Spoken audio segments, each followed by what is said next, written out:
So let's start. We are live on YouTube. Yes. Recording in progress. Olá, sejam todas e todos muito bem-vindos. Good morning, good afternoon, good evening, whether you're watching in the world, the live stream or the recorded register of this panel that opens the second week of the winter course of International Law promoted by CEDIM and the Konrad Adenauer Foundation. For this, in the name of all the attendees,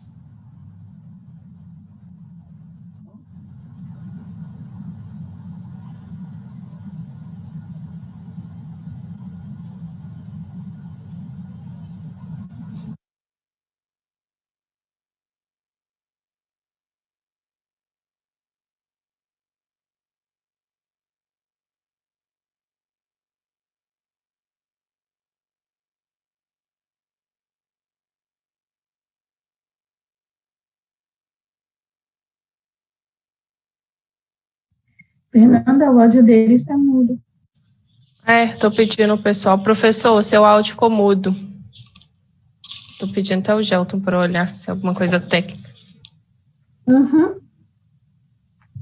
Obrigado pelo aviso, eu não percebi isso.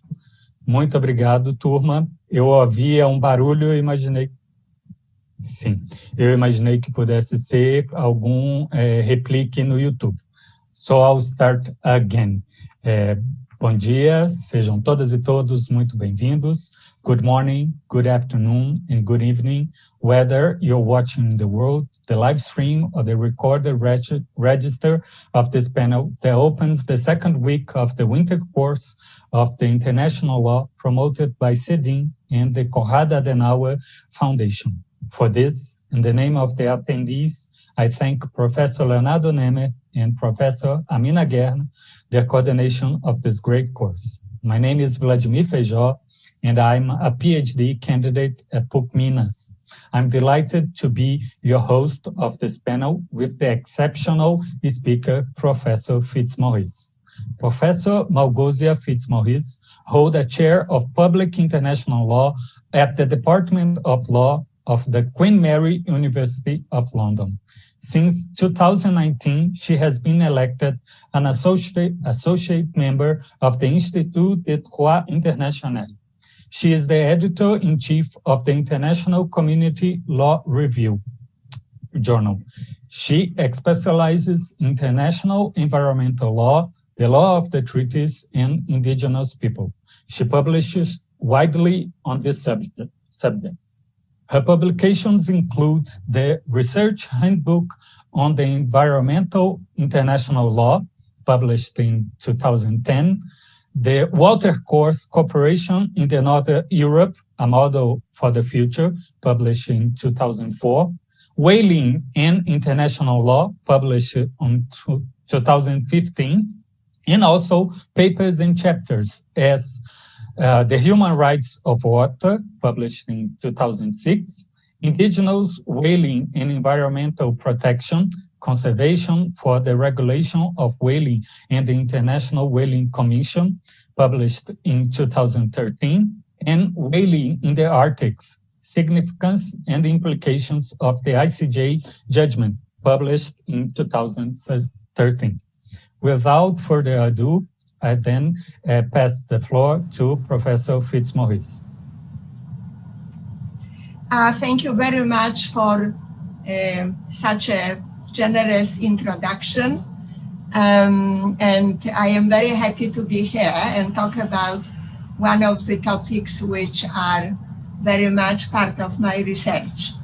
As you mentioned in your introduction, I published quite a lot on whaling, and I would like to say that the whaling still remains very much on the international law agenda. So I prepared these slides, but they are more like a reference point than for me going through them in great detail. I will just do a narrative which is based loosely on the slides, and slides are for further references, basically. So the title of my presentations is Contemporary Issues of Whaling. However, I will also touch upon the history, because I think that in case of whaling, history and present time are very much linked together. So I will do a short historical background. So first of all, I would like to say that there are very few, I could say objects, but maybe subjects, depends how you approach whaling, of international law which would cause so much divergent views and raise so many emotions even. I will come to the whaling in Antarctic case, which obviously was a very emotional confrontation, I could say, even between whaling and non-whaling states.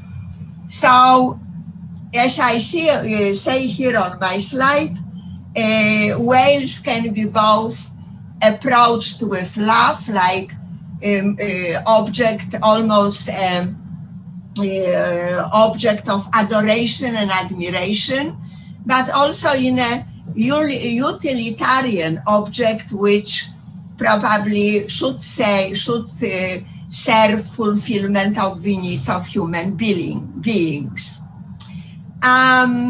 So I will come very shortly to explaining of the legal framework of regulation of whaling, which is based still on rather ancient treaty, which is 1946 International Convention on the Regulation of Whaling, which is still in force, and very much its regulatory body, International Whaling Commission, is in charge of whaling.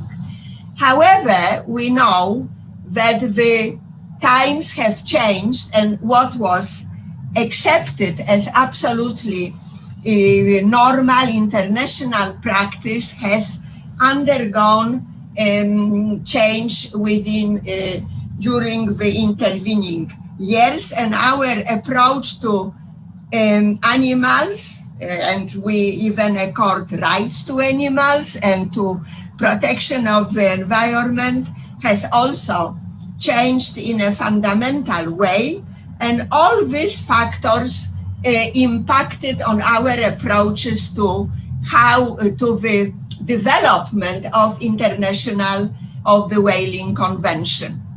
So just let me tell you now that the International Whaling Convention has a dual binary object: conservation and management of whale stocks, to provide the orderly development of the whaling industry, and on the other, recognition that whales are kept in general trust and to be safeguarded for the future generations. And I would like to mention that although this convention allows for utilization of whales, the concept of trust and keeping whales for future generations was in 1946 a very forward concept, which later was conceptualized by Professor Brown Weiss in a concept of intergenerational equity. But nevertheless, I wouldn't condemn this convention, because already these future generations, which still causes some problem, what are the rights of future generation, was already mentioned as one of the aims of the Whaling Convention. So very forward for the time. Here is the map for future, for your reference, where still whaling is conducted, and that will be better understood when I will come to the types of whaling which are allowed under the Whaling Convention. So now a bit of history. So 1946 Convention on Regulation of Whaling was not by any means the only convention in which states tried to regulate whaling. There were two conventions before the Second World War, 1931 Geneva Convention and then 38 London Convention. So I would like to say that the 1946 Convention, and it was the first convention which related to biodiversity after the Second World War, draws on both conventions.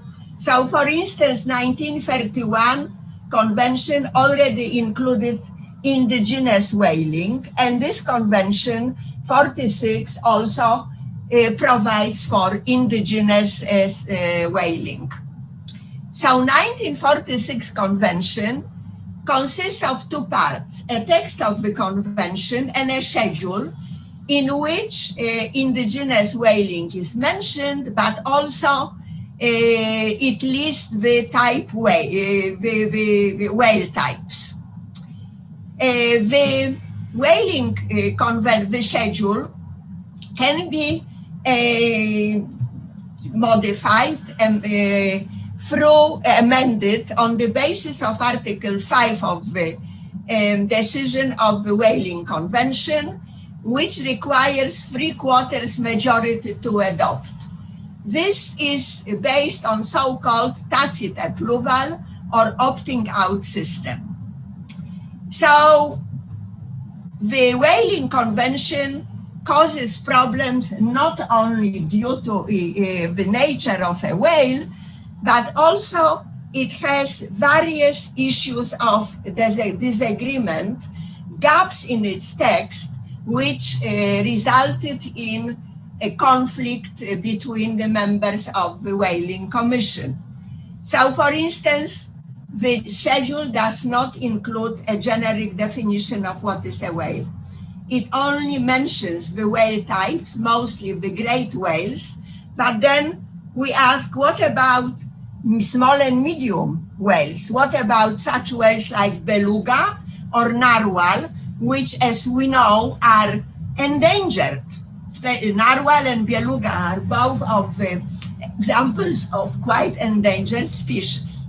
Then the territorial scope of the Whaling Convention. So is it applicable to all the waters, internal waters? It's still an issue of the disagreement, and it is very important because some of the whales are plentiful in waters under the coastal state jurisdiction. So again, what is the function of a regulatory body in this respect, i.e. Whaling Convention? Now, the third issue is that Article 65 of UNCLOS talks about appropriate international organization under which states should cooperate in relation to marine mammals. So this is a disagreement whether it is Whaling Commission or maybe, as I will say, there is another regional commission which is called NAMCO Commission, and Canada, which left the International Whaling Convention in 1970s, always argued that we cannot really say with full certainty that the Whaling Commission is actually the appropriate international organization. So as you can see, there are lots of legal gaps in the drafting of the Whaling Convention, which contribute to ongoing, or maybe now less after, well, we can say Japan left the Whaling Convention after these days, but still these issues are not fully resolved. Now, I already touched upon the objectives of the Whaling Convention, and they are specified in the preamble of the convention. So, to safeguard for future generations the great natural resources represented by the whale stocks, but also to sustain exploitation. So, as you can see, there is no doubt that one of the aims of the Whaling Convention was sustainable exploitation of whaling stocks.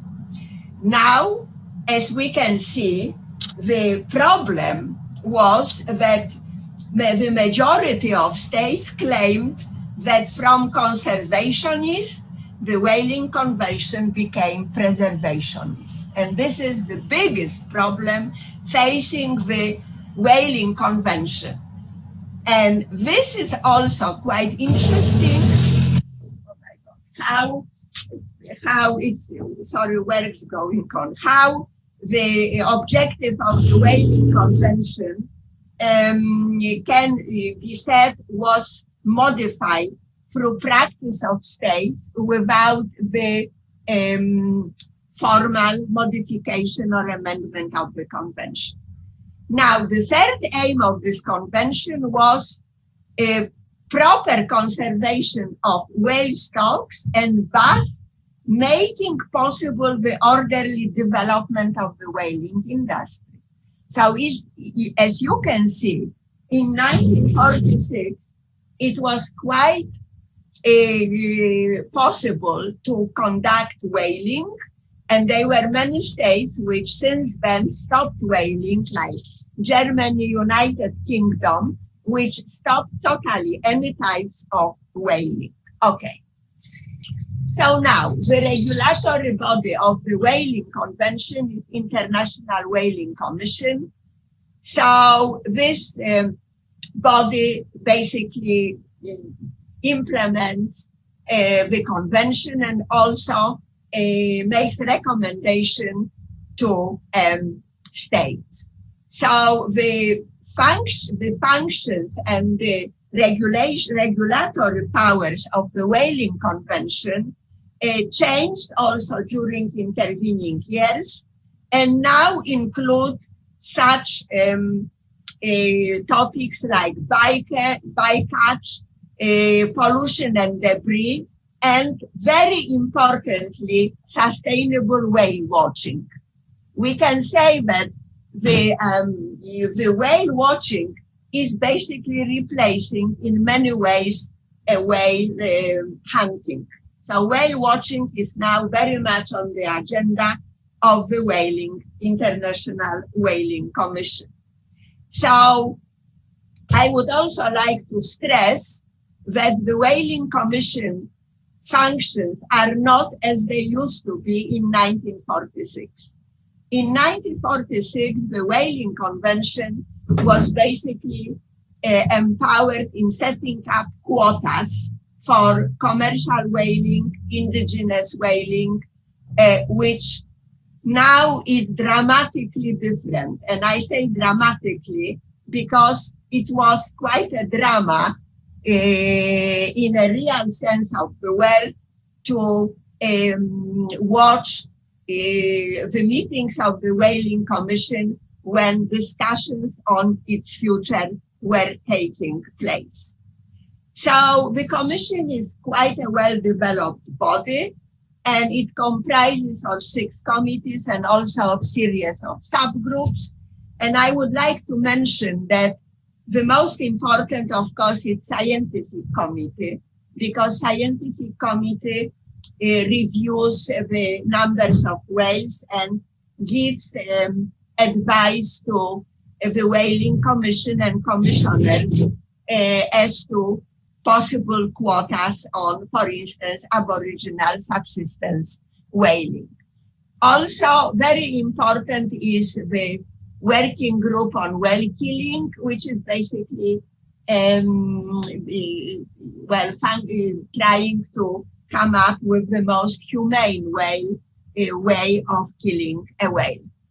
So at the moment, there are 88 states parties to the Whaling Commission. It means that there are also 88 commissioners, because the Whaling Commission consists of commissioners which are representatives of the state parties.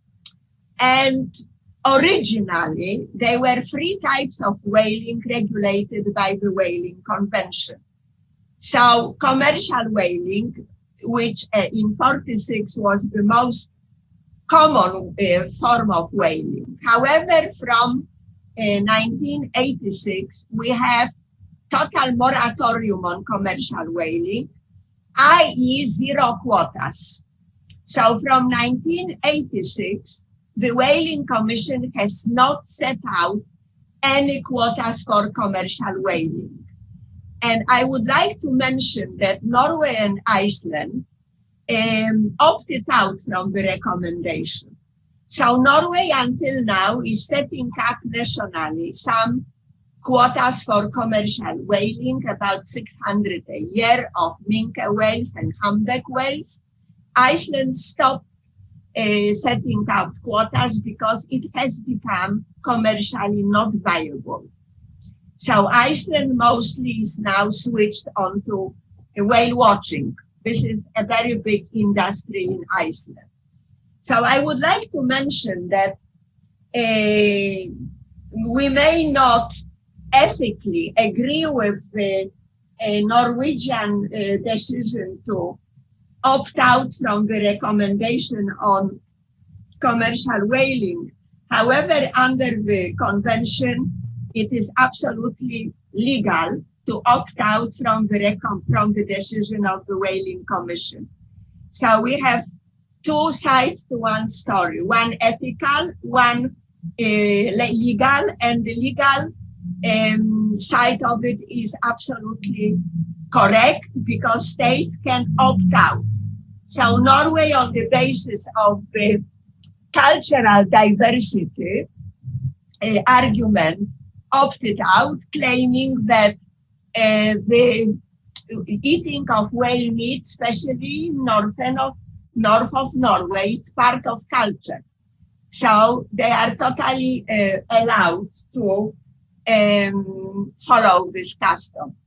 In the beginning, also Japan tried to opt out, but then under pressure from the United States decided to accept the recommendation of the Whaling Commission. Then we have Aboriginal whaling, which is regulated by the schedule. And this Aboriginal whaling has quotas which are set every once in, I think, 2 years or no, 5 years by International Whaling Commission. The scientific whaling is the third type of whaling. And this was always one-off whaling because this type of whaling was set out quotas by nation states. It wasn't set out internationally by the Whaling Commission, but these quotas were set out by states on the basis of national decision. And as we can see later, this so-called commercial scientific whaling by Japan was actually in the background of the whaling in Antarctic case in 2014. So as you can see, the overall number of catches is not exactly up to date because it's very difficult to set out the number. We're almost to 23,000. And here I give you some of the numbers of whales set out by Iceland, but they stopped in last year. So either they, although they set out the date 2023, already I think beginning of this year, they decided to stop commercial whaling. So it was the decision of the parliament because they decided that it is not really viable.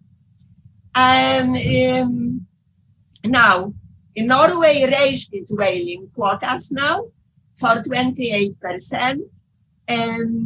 Although I have to say that it remains even in Norway controversial industry, and more people stopped eating whale meat. And then, in 19th century, of course, there were different uses of whale for whale oil and bones, but nowadays the whale meat is the only whale product which is still used. But I would say the cultural aspect of it is getting more and more controversial, even in Norway. And Norwegians are not at all, younger generation, inclined to eat whale meat. So Japan was not very happy, obviously, after the moratorium on commercial whaling. And very many times at the meetings of the International Whaling Commission, it tried to revive commercial whaling. So one such resolution was in St. Kitts and Nevis Declaration, and that was submitted by several states, which actually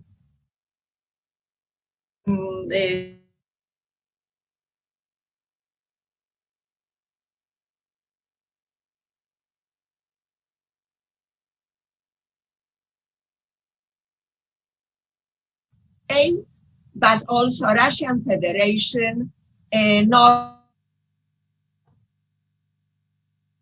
Professor Malgosia Fitzmaurice, we're having difficulties with your sound. We had a glitch a minute ago, and then once more.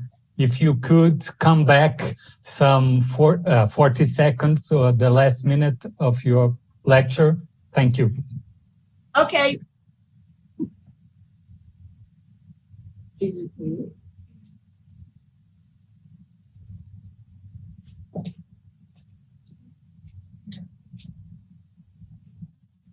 Everything is fine now.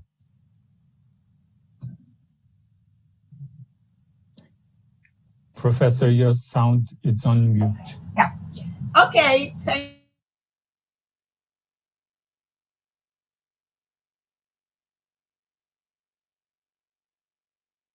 Whaling was banned in 1986, right? And it hasn't been resumed. So several times Japan was trying to resume commercial whaling, and also supported by other states. So I think very instructive is St. Kitts and Nevis Declaration from 2006. And I would like, with your permission, to go in some detail, because it shows very well the differences in approaches and shows the contrasting views on whaling between states members of the Whaling Commission.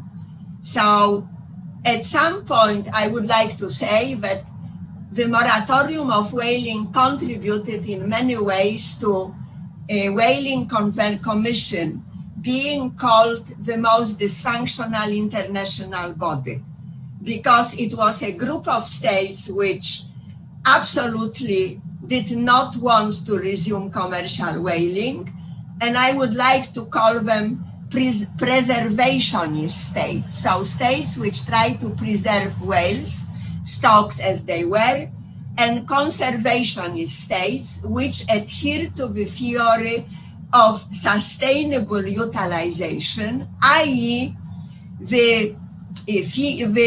one of the purposes of the Whaling Convention to be upheld for the future. So they did not agree with the development of the Whaling Convention into the convention which is only aimed at preserving of whale stocks. So basically, this rift between group of states, members of the Whaling Commission, made the Whaling Commission a very dysfunctional body. A fact which was always trying to be smoothed over by the Whaling Commission, and I think they were quite angry with my book when I pointed it out, but it's a fact, nobody denies it, that the group of states which were centered around Japan, which wanted to resume commercial whaling, and states centered around Australia and New Zealand, which didn't want to resume commercial whaling, made the collaboration within the Whaling Commission completely impossible. Therefore, very many schemes which were proposed by the scientific committee, how to, for instance, count number of whale species, were not introduced in life because of the lack of agreement within the Whaling Commission.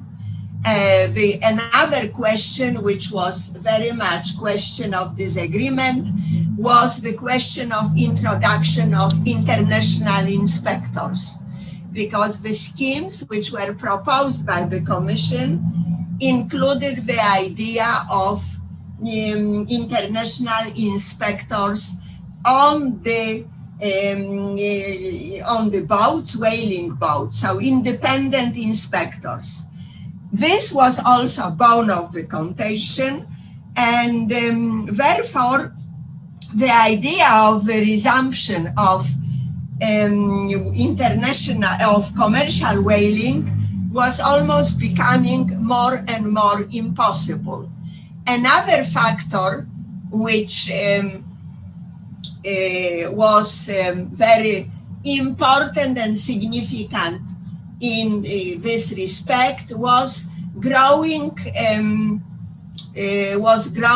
trend or scholarship in according to animal rights, like treating animals and as sentinel beings, therefore subject to according treatment.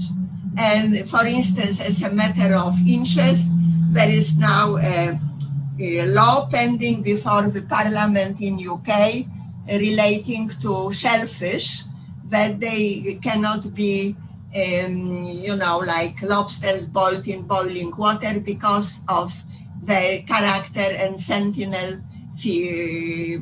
individuals. So there were very many, very strong views on animal rights, and the most actually leading in this area was the movement on rights of whales, which were considered to have the same rights as human beings. So all these trends, all these different movements, all these changes in not only international law, but also ethics and philosophy, led to changes in approaches of states within the Whaling Commission. I am making a strong point on this because it actually is a very interesting idea and picture that an international body, which was in 1946 committed to regulation of whaling, actually is doing everything but regulating commercial whaling. And also an interesting point that most of the states which are members of the Whaling Commission are not anymore engaged in commercial whaling. So this is really a paradoxical international organization which completely transformed its aims and objectives through, I would say, evolutionary interpretation of the Whaling Convention. So in 2006, it was this declaration called St. Kitts and Nevis Declaration, which was sponsored by, as I said, many states small islands, but also Norway, Russian Federation, Iceland, which supported Japan in order to resume commercial whaling. And if you would like to also look at this slide, landlocked states like Mongolia were also supporting this declaration. And that led to many kind of, I would say, unpleasant allegations from various members of the International Whaling Commission, into which I am not going to enter. So,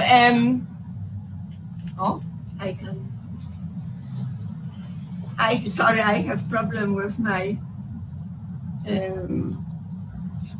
yeah.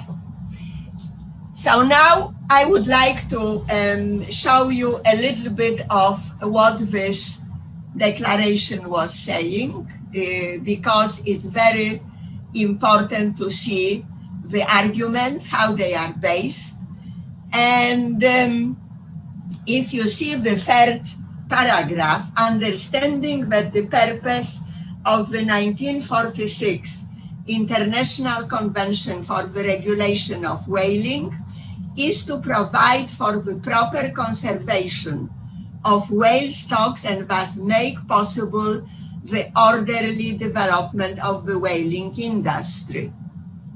And that the International Whaling Commission is therefore about managing whaling to ensure whale stocks are not over harvested, rather than protecting all whales irrespective of their abundance, right? So this is the,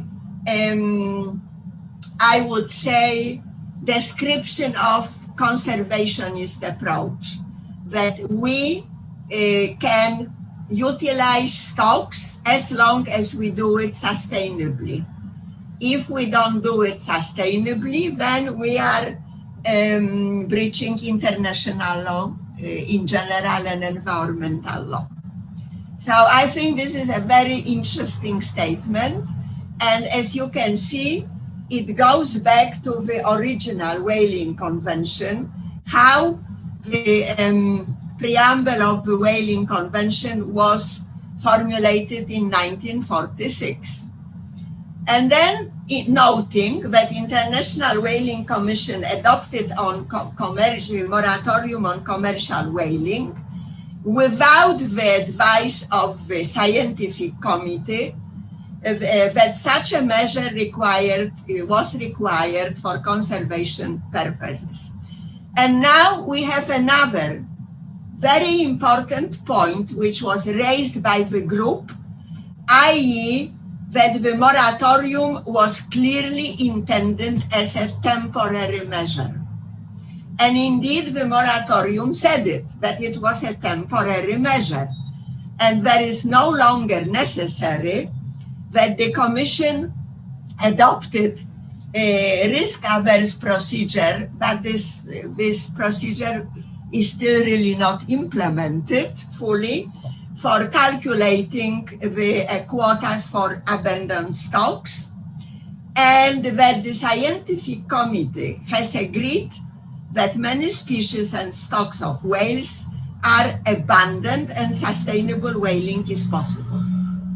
So these are very important points to understand and not to condemn, but be objective judge of the different approaches of states. And this is, we may, of course, adhere to different approaches, but I would like by this presentation to show that we need to objectively try to understand what different states have in mind. So these states decided that in this declaration stated the International Whaling Commission has failed to complete and implement a management regime to regulate commercial whaling. So basically, they the states involved blamed the Commission for failing to resume commercial whaling in face of scientific data, that certain types of whales, and even IUCN claims that minke whales are plentiful, failed to take this into consideration, and that basically it's not the stand of the Commission and the views of certain states are not in accordance with science and law, but really fueled by emotions and the view of preserving whale stocks without any commercial whaling. So this declaration was so-called declaration normalizing the functions of International Whaling Commission and allowing the sustainable use of marine resources. So this is basically, it sums up in very short words how this declaration can be summed up. So I would like to say that the declaration was not adopted by one vote. So this states only failed by one vote to put through this declaration, which is also very interesting, I think. Now, I already mentioned the scientific whaling, that scientific whaling is nationally set quotas, and Australia sued before the International Court of Justice, Japan, claiming that scientific whaling of Japan reached anomalous quotas of whales, and that scientific whaling on Japan basically covered, was an excuse for commercial whaling. Because indeed the Whaling Convention says that the state can basically regulate itself what it will do with the scientifically caught whales, and it was claimed that many restaurants in Japan serve whaling meat and that it was a disguised commercial whaling. So Australia was joined with by New Zealand, and it was a very, very interesting case. If you you mentioned the book which I published edited with my Japanese colleague on this case. In fact, I was in Japan when the judgment was rendered, or just after, and I need to say that the judgment of the court sent a shockwaves through the Japanese also society when the International Court of Justice declared that Japan must immediately stop all Antarctic scientific whaling in the Southern Ocean. But of course, it only related to Atlantic, so Japan was still allowed to do the scientific whaling in Northern Pacific, but that was a very small operation. So the court told Japan that basically they should stop immediately all scientific whaling and recall all permits, which Japan did immediately. So it recalled all permits, all the ships returned to ports. However, it was a judgment which was, quite controversial, I would say. So what was the result of the judgment? As I say, Japan revoked all extant authorization, and Japan did it immediately. Then the court was criticized for it, it never in the judgment defined what is scientific whaling, but the court only said that the Japanese scientific whaling was not for the purpose of scientific whaling. That's all the court said. And I also would like to mention that Japanese is a party to the ICJ statute on it accepted compulsory jurisdiction of the court. But after the 2014 judgment, Japan modified its declaration and said that any dispute in respect of which that any dispute arising out of, concerning or relating to research on or conservation, management or exploitation of living resources of the sea.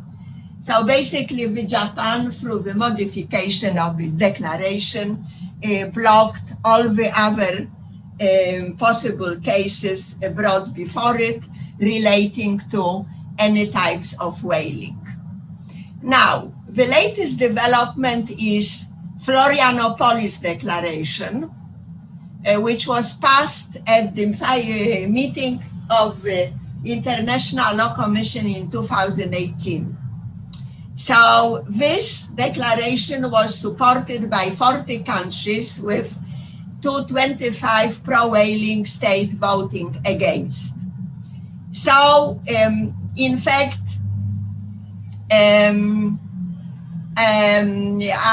it was a very interesting Japanese counter-proposal in Florianopolis, which was entitled The Way Forward, which envisaged twin-track future for conservation and commercial whaling, which would be managed by a new sustainable whaling committee. And Japan was of the view that sustainable whaling is still possible and welcome, that only the whaling stocks which are in abundance can be subject to commercial whaling, and that was supported by Norway and Iceland in Japanese request to come to support commercial whaling. And again, I was in Japan when it happened, and I even talked to the former Japanese commissioner there, Mr. Morishita, who actually was at some point the president of the Whaling Commission.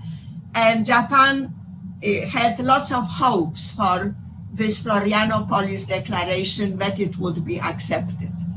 However, that was defeated, and then we witnessed a very sad day, and I mean it, a very sad day. And we were all actually people like myself who spent so many years studying whaling when Japan withdrew from the Whaling Convention. It was a very unprecedented step. However, they decided to withdraw and immediately set national quotas for whaling. And you can see, I give you all the quotas, but Japan said that it will only hunt for whales in its territorial waters. So to avoid also any confrontations.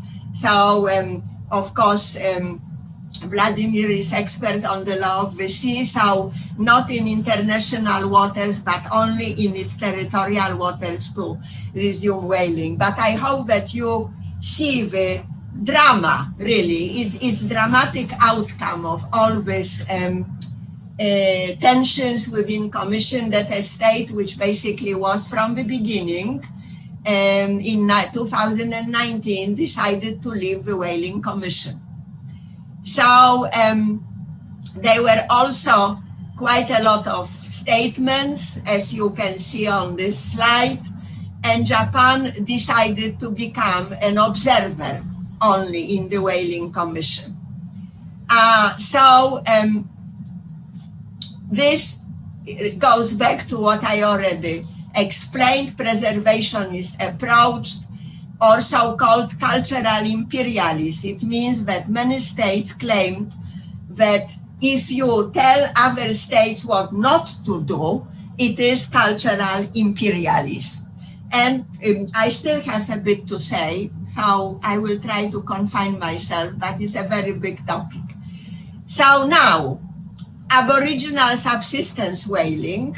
So Aboriginal subsistence whaling is growing, and after total hold on commercial whaling, this is the next, I think, bone of contention, because the Aboriginal subsistence whaling are conducted by Aboriginal people in USA, then Greenland, Inuits people, so Denmark on behalf of Greenland, Russian Federation on behalf of Chutka peoples, and as you can see from my figures, the quotas are growing.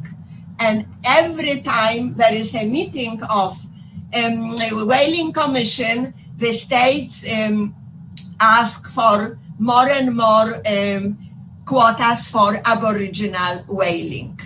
So the Aboriginal whaling is actually dealt by anthropological panel of the Whaling Commission. And I don't have a lot of time, but just to tell you that Aboriginal whaling is part and parcel of the general international law on indigenous rights.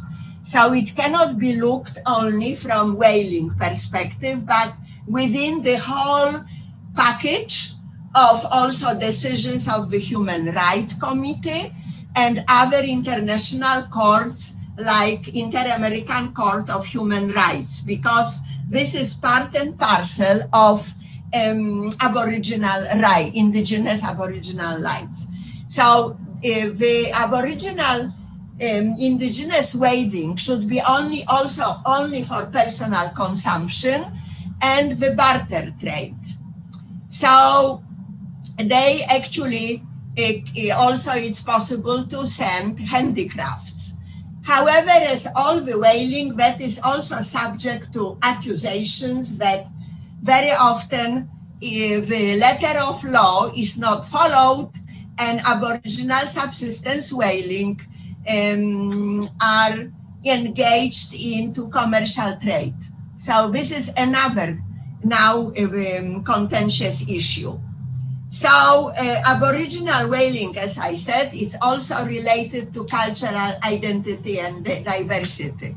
So we need to look within the conventions on protection of promotion of diversity, and very important Article 27 of the International Covenant on Political and Civil Rights, which regulates minorities, but also obviously, as we know, applies to indigenous rights.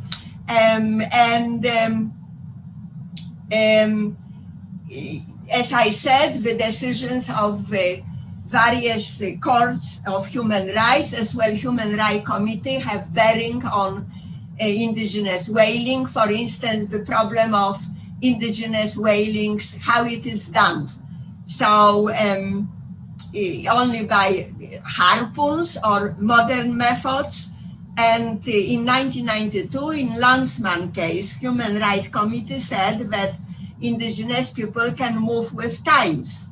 However, Whaling Commission was of the view, and maybe still is, that only indigenous way of killing, traditional way of killing whales is permitted. So again, you see that there are lots of issues also relating to Aboriginal subsistence whaling. Okay, so now you see all the points of contention still in Aboriginal subsistence whaling.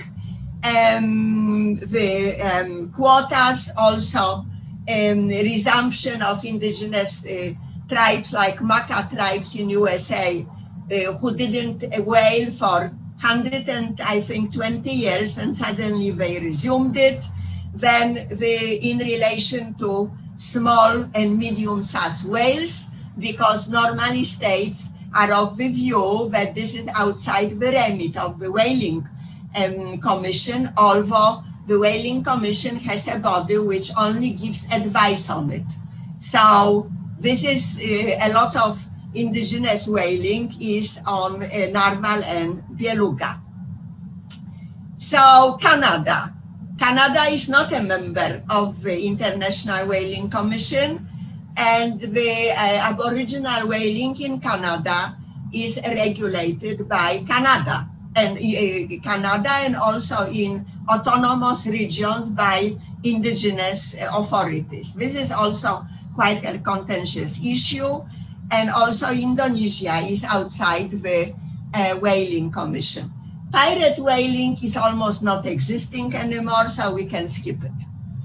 I already touched upon on animal rights, and which is something that we have lots of books in it. The latest is the Hague lecture of Professor Ann Peters, only on animal rights, and I recommend it.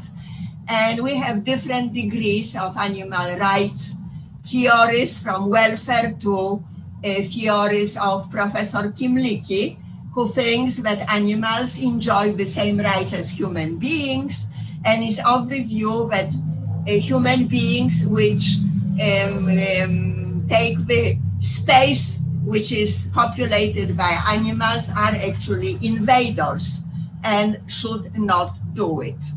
Now, we have a competitor for the Whaling Commission, which is North Atlantic Marine Mammal Commission, which was the member states are Norway, Iceland, Greenland, and Faroe Islands. So please take note of the interesting structure that only 2 members are states, and then Greenland and Faroe Islands are autonomous, completely autonomous parts of Kingdom of Denmark.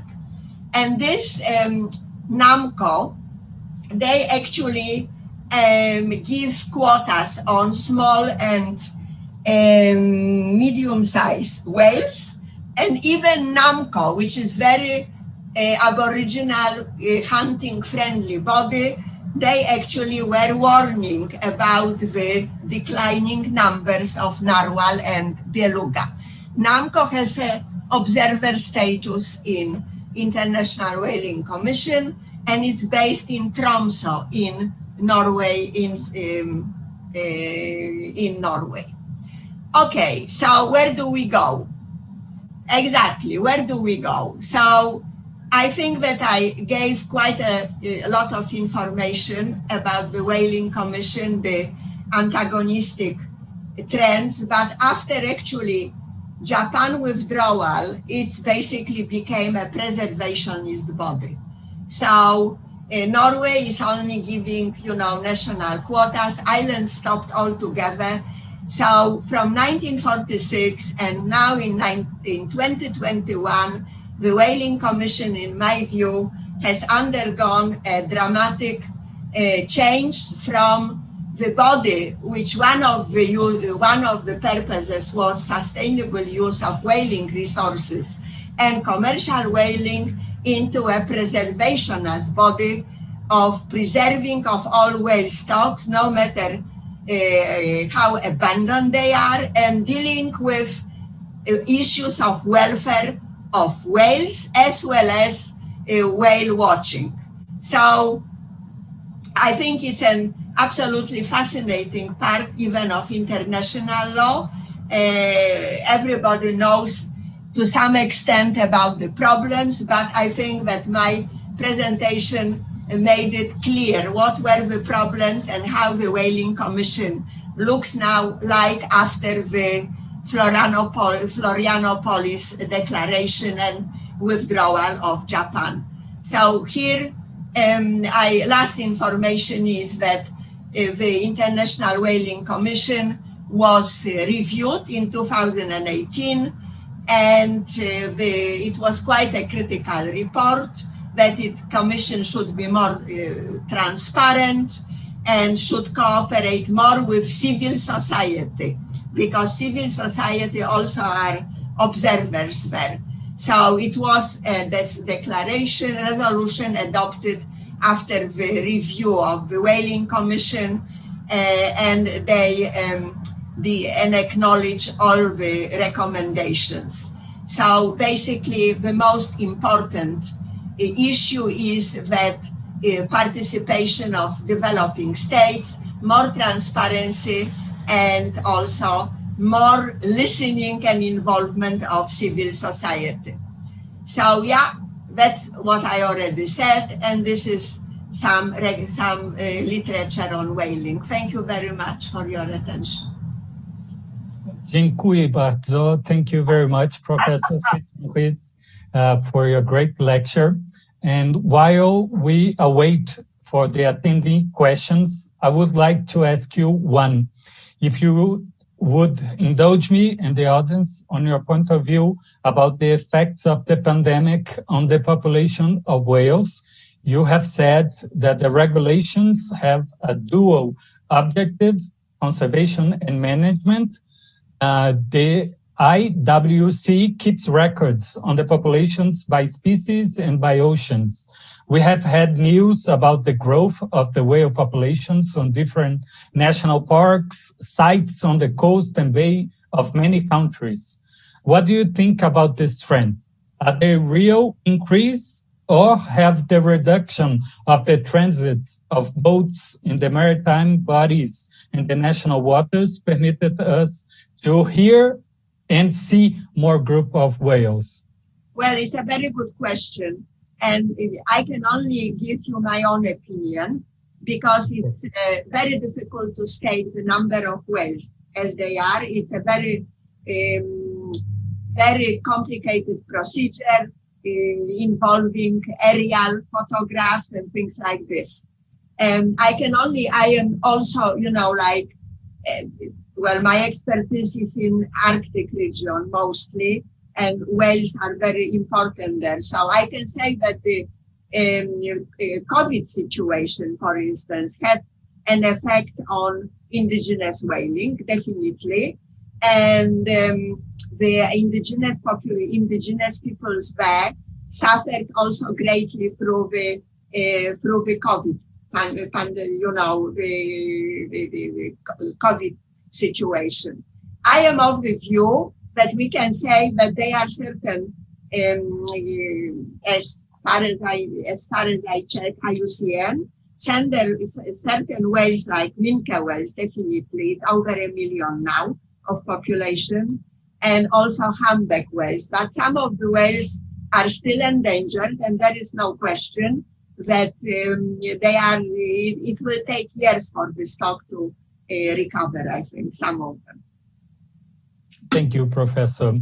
A student of CEDIM would like to ask you a direct question. Please, Mariana Correa, the floor is yours.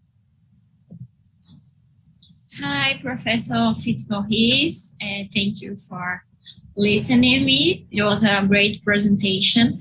Actually, my question is about, I would like to know the number of the last resolution that you have shown us in the last slide of your presentation, the one that was launched after.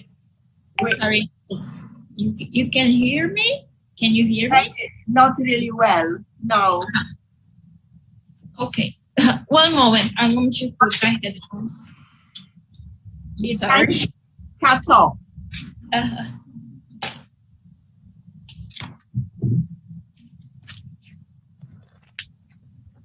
What about now? It's a bit better, yeah. So which resolution do you mean? The one that was launched after the audition. Ah, okay. It's 2018, from 2018. And it's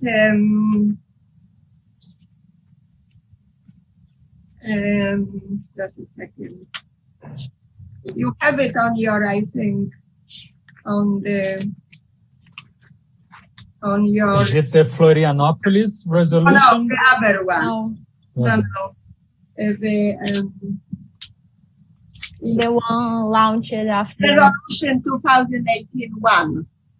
Okay. Thank you very much. It's called, you have it on your slide. Okay. Yeah, it's called resolution on the response of the independent review of International Whaling Commission. 2018, number 1. Thank you very much. Okay. Yeah.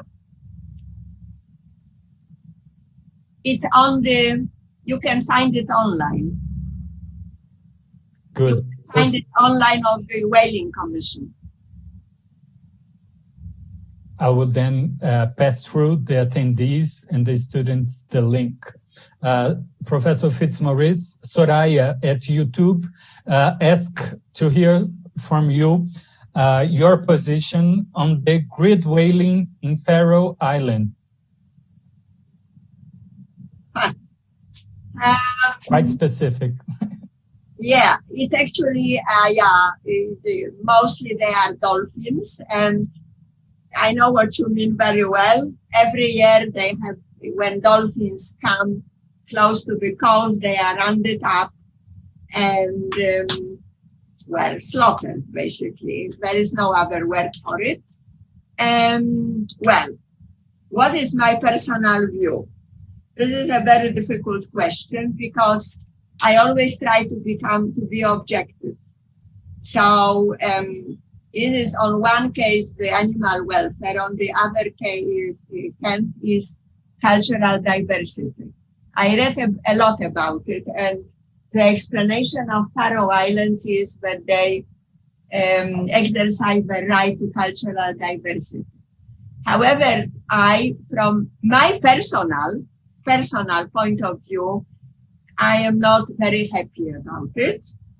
And even people in Iceland who basically are very close to Faroeans, some of them are not happy about it as well. But also from the point of view of human health, this is a very dangerous practice because very many of these dolphins, they are poisoned with heavy metals from the sea. And it is a well-known fact that the population of Faroe Islands suffer health problems eating this meat, which is totally contaminated. So in my view, maybe with all respect for the cultural diversity, which definitely I respect, and I always try to be objective, maybe it's one practice which maybe I am not entirely sure whether I support it or not.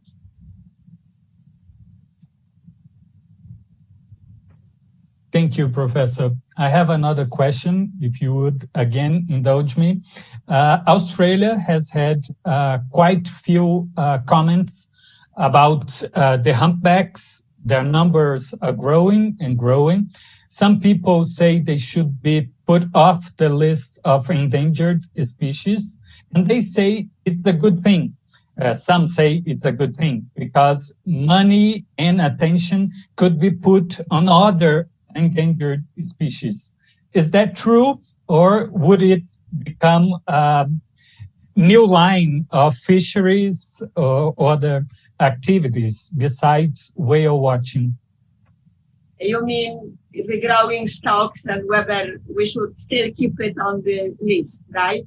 That's right. Species. It's another very difficult question, and it depends which point of view you represent. If you represent simply point of view of sustainable use, then definitely, according to what is sustainable, with i.e. Use in such a way as it's not endangering the species, then obviously it could be done. It could be done, yes. How it could be, whaling could be resumed. However, if we come from the point of view of preservation, animal rights, then it can't be done. But then I wonder, as you said, what about other species? we have many other endangered species, which for are... example, tuna, which is another attention conflict problem. Yeah, marine species, but also land species, which are endangered very much, and they are still exploited. So in my view, I see a little bit of discrepancy in treatment of, and tuna, obviously, yes, definitely, in treatment of some, whales in relation to other endangered marine fish or marine mammals, or, as I said, the land species, which are exploited. For instance, I read that other marine mammals should be protected, like walruses and all other mammals which have ivory as well, in order to not to drive them to extinction through, trade in ivory. So I think there are lots of issues here, which are to me quite contradictory, and you can argue both ways, basically, in this respect. But sometimes I think it's a bit hypocritical that we are so focused on whaling, whereas, as you said, there are other species which probably require the same attention. And tuna is a very good example, actually, to be quite honest.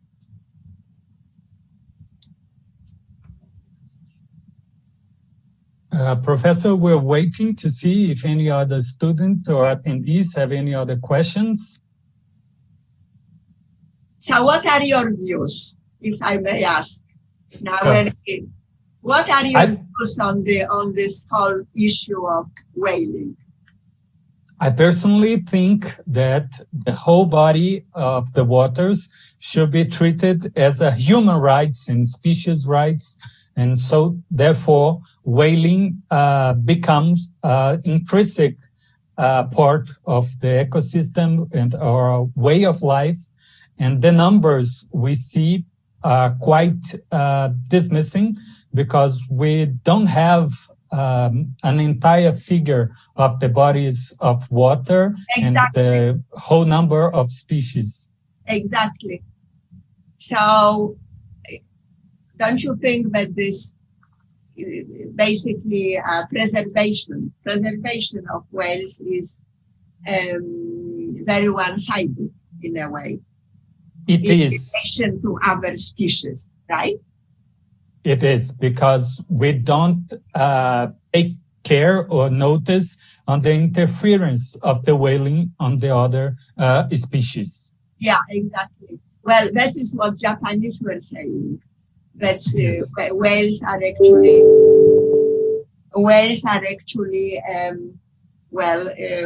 interfering with seals and other species, and therefore that they thought it should be good to keep the numbers in some kind of control in relation to other species. Professor Gabriela Maia has a question, a very good one. She writes on the YouTube chat. She would like to ask yourself what is said in international law concerning theme parks and aquariums and its use of whales. Oh, well, this is the area which actually I am not so acquainted with, because I usually deal with whales in the wild. But it's obviously, we know it's a big problem. And I have to say that there are also different views on it. First of all, in these huge marine parks, they claim that they are promulgating the, it's a very good question, promulgating the well-being of endangered species. On the other hand, we know that in some of these marine parks, the treatment of whales, in particular, and dolphins is unacceptable. That they are trained and they have depression, and sometimes they even commit suicide because the animals, they cannot really take this treatment anymore. So I think that in principle, if it is well conducted, if it is the animal welfare is taken into account, this kind of aquariums and play an important role in preservation of species. But I think what is needed is more international control, because it's regulated nationally. There is no international control, and therefore it's a bit of a wild business. For instance, I've been in Okinawa Island, and I saw this huge aquarium in Okinawa, one of the biggest in the world, and with all sorts of species. And it looked to me very well conducted. But again, it's only the opinion of an observer. So we need, I think, in my view, a regulatory body for this kind of places, in order to secure that really animal rights. We don't know anything. It's like circuses are outside the CITES Convention. And we saw really horrible photographs of bears trained to dance and things like this, right? So it should be internationally, I think, regulated. Otherwise, we can have a lot of abuse of animal rights, I think. Unfortunately, mostly economic issues tend to interfere in the discussions, and fisheries become the main theme, and the other, as animal rights, become secondary or even tertiary issues. Exactly, and there are too many exceptions to the rule, and also states are very, not very happy to cede certain rights for international body. So I think it will stay the way it is, and it will take a lot of years before states even will agree to international intervention, like the inspectors on the board of whaling boats, right? International inspectors. They are always very reluctant to subject themselves for international supervision when something is regulated nationally. Professor, we have another question coming from YouTube. This time, Camila Barreto asked about two things of your research, besides whaling, the Aboriginal people. She asked whether the Aboriginal people contribute to the preservation of whales beyond hunting. Yes, definitely. First of all, and this is also something which I should mention, but I didn't have time, that whales in many religions have a great meaning. Like, for instance, in Japan, because in Japanese doesn't have indigenous whaling, but they have this coastal whaling. And in Japan, the Shinto religion is also based on worshipping of whales. And I must say that indigenous peoples like NAMCO, for instance, the NAMCO organization, which mostly deals with indigenous whaling, they actually issue many recommendations about stocks of narwhal and beluga, and they collaborate with indigenous people, so how to preserve the stocks. So definitely, they not only hunt, but they also participate actively in the work of the NAMCO and nationally in preservation of stocks of whales, especially medium and small. Professor, again, Soraya asked a question. This time, on this theme, you were just speaking about the stocks of whale, and she points out that we have a broad definition of whale, which ends up making it extremely hard to build up a body system of protection. She asks, it makes also even harder to have number regarding to it, so how to make measures without data? Or proper data? Well, I never said that there is no data. I said that there is not exact to all stocks data, but it all improved a lot. And we know more or less, and IUCN is leading also with International Whaling Commission, the scientific side of it. So the scientific committee of the Whaling Commission, more or less, they have quite a good idea how many whale stocks we have. It's only very difficult to be absolutely precise, but Whaling Commission is very aware which stocks have recovered and which stocks are still endangered. And they trace the whales, they know the even individual whales very often. So there is not like that we have no data. We have data, but it's not absolutely to one figure.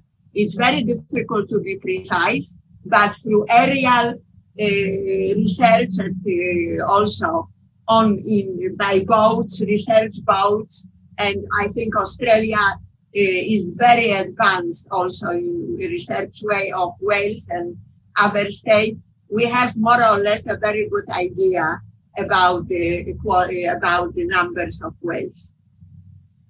But we only accompany certain species. Other ones might be whales or not, and are not being accompanied by the IWC.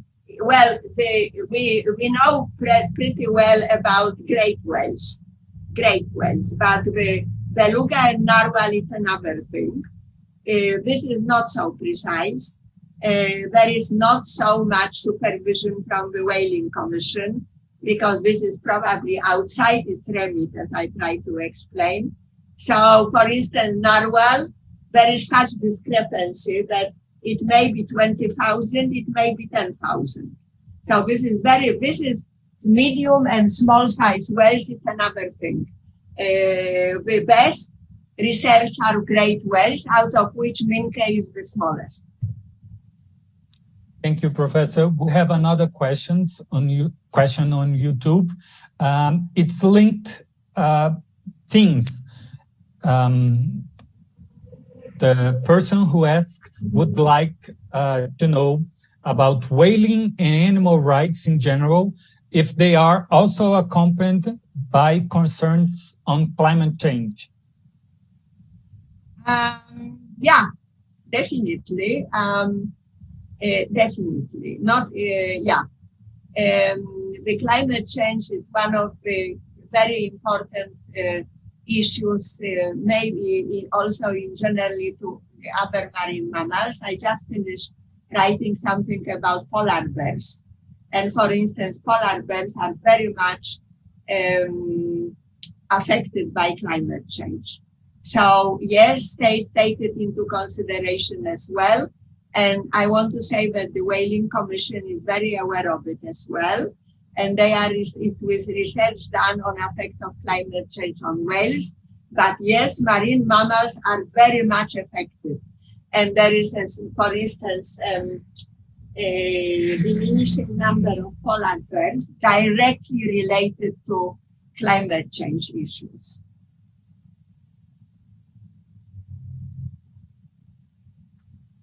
I think that's it for today or this morning. The winter course will continue tomorrow. Professor Fitzmaurice will once again speak to us with other panels as well. Thank you, Professor. Thank you. Thank you very much as well. Thank you. Thank you, Professor. Thank you, Professor. Thank you. A todos, bom dia, uma boa tarde, uma boa noite. Professor Fitzmaurice, dizendo